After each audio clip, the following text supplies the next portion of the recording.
ga te zo le bờ mà ngơ chỉ ga te chơi cho chuyện là chỉ ga te zo na yêu ga la nghe biết chúa chỉ ga mà cho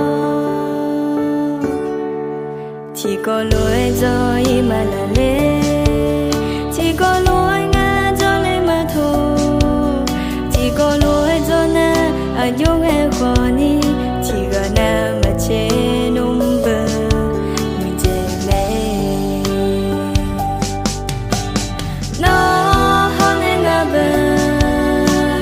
mỗi thứ là yêu nhau này nó hơn em ngã bờ chỉ có lối